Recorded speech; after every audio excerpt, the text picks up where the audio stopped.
कैराना से सांसद इकरा हसन को लेकर जिस प्रकार से टिप्पणी की गई है हिंदू संगठन की तरफ से, उसके पदाधिकारी द्वारा जिस प्रकार से टिप्पणी की गई है, उसकी देखते हुए आज समाजवादी पार्टी के राष्ट्रीय अध्यक्ष अखिलेश यादव का एक बड़ा बयान सामने आया है। उन्होंने इशारों में सब भाजपा सरकार को घेरा है। उन्होंने जबकि भाजपा पर निशाना साधा है। उन्होंने कहा है कि जिस प्रकार पत्रकारी साथी जानते हैं इस प्रदेश का सबसे बड़ा माफिया कौन है। वस्त्र बदलने से कोई कुछ नहीं बन जाता है, वस्त्र बदलने से कोई बहुत लाभ नहीं मिलता है। जो लोग ये आरोप लगा रहे हैं और खासकर जाति का लेकर के आरोप, ये कोई नई चीज नहीं है। आप याद कीजिए, इकरा हसन जो सांसद हैं उसके बारे में भारतीय जनता पार्टी के नेता ने क्या कहा। इसी तरह महिलाओं के प्रति इनकी व्यवहार भाषा क्या है। आज जमीन की बात कर रहे हैं। आप पता करिए, लखनऊ के जितने तालाब थे सब बीजेपी ने कब्जा कर लिए। केवल लखनऊ के तालाब नहीं, उत्तर प्रदेश में जहां जहां तालाब था, जहां जहां वेटलैंड एरिया। प्रकार से भाजपा महिला सुरक्षा की बात कहती है, लेकिन उनके ही लोग सत्ता में रहते हुए और महिला सांसद को टिप्पणी करते हैं, जिस प्रकार से महिला के साथ अपनी भाषा का इस्तेमाल करते हैं, वो किसी से छिपा नहीं है। उन्होंने ये भी कहा कि सबसे बड़ा माफिया कौन है, आप स्वयं सुनिए।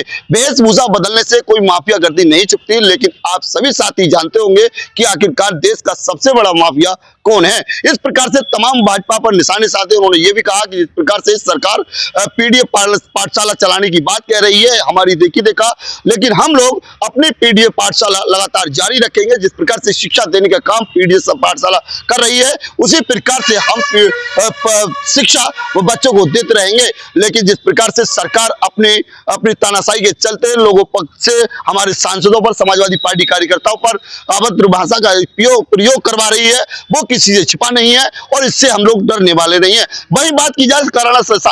मेरा सवाल माननीय पूर्व सांसद जी से है, क्या वो अपने समर्थक का खंडन करेंगे जिनसे वो मुझे गाली दिलवा रहे हैं? क्या उनके घर में बहन बेटी नहीं है?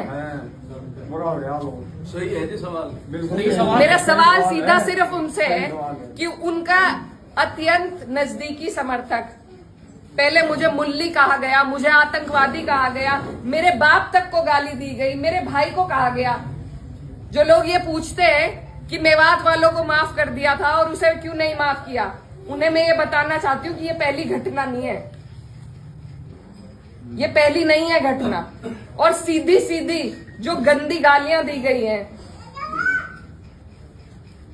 वो सिर्फ मेरे नहीं लगी, मुझे नहीं फर्क पड़ता, ना उस व्यक्ति से पड़ता, ना उसके चरित्र से पड़ता, ना उसकी बोली से पड़ता, लेकिन जो संदेश समाज में जा रहा है। और मुझे खुद कप्तान साहब का फोन आया कि आप तहरीर भिजवाइए, मैंने नहीं उन्हें करा, वो भी आज यहीं पे है, कोई भी जाके उनसे ये बात पूछ सकता है। क्या मैंने उन्हें करा था कि तहरीर दो? कप्तान साहब ने खुद मंगवाई। और ऐसे लोगों के खिलाफ कार्रवाई होनी चाहिए।